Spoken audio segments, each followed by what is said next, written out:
Well, for more on this, we're joined by Tom Packer in London. He's a fellow at Oxford University's Rothermere American Institute. Welcome back to the program, Tom. The Justice Department's indictment comes just days after Trump urged it to prosecute Comey and forced out the prosecutor who had resisted charging the president's political foes. So how significant is this indictment? I think one can see it on several levels. One is it going to succeed in convicting Mr. Comey? I think the odds are overwhelmingly not. He'll have very favourable jury if it gets to a jury, because DC is one of the most democratic and anti-Trump areas of the United States.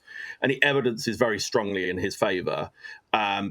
His deputy briefed about an investigation into Hillary Clinton, actually, to say it was going on, and claims he told Comey about it. Comey says no.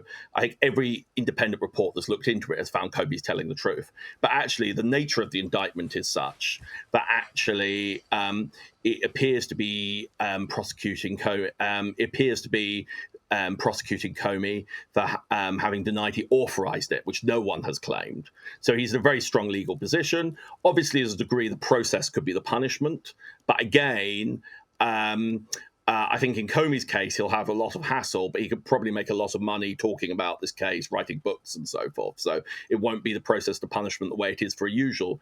What it does show is both that the Trump administration is determined to get some kind of indictments, even if they do so in quite a cat-handed way.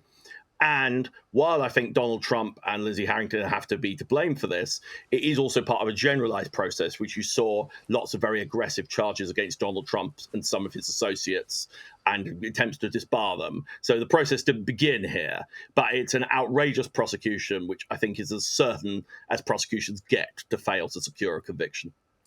In the wake of this indictment, Donald Trump has said that he expects other perceived enemies to be charged as well. He insisted that there was no list of people that he wanted to be charged. Do you have any idea who else might be the target of Justice Department indictments? There's some talk they might try and prosecute the Bill Brennan, the former head of the CIA. Again, that looks like quite a weak case. Obviously, lots of the people they might have a relatively strong case against for various things are protected by Joe Biden's pardons when he resigned from office. But I suspect there'll be a lot of going for a fine comb, which is a problem. It's not a new problem. This goes back to at least arguably the 1970s, certainly the 1980s.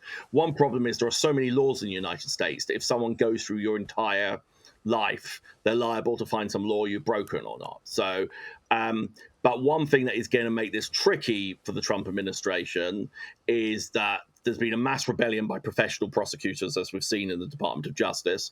The people they're putting in who are willing to do this don't seem to be doing a very competent job. And the jury, there's a lot of evidence of partisan bias in juries. And the jury pool, as I said, is very, very Democratic, very, very anti-Trump. So you're a lot better off to be prosecuted for political reasons if you're a Democrat in the District of Columbia than if you're a Republican.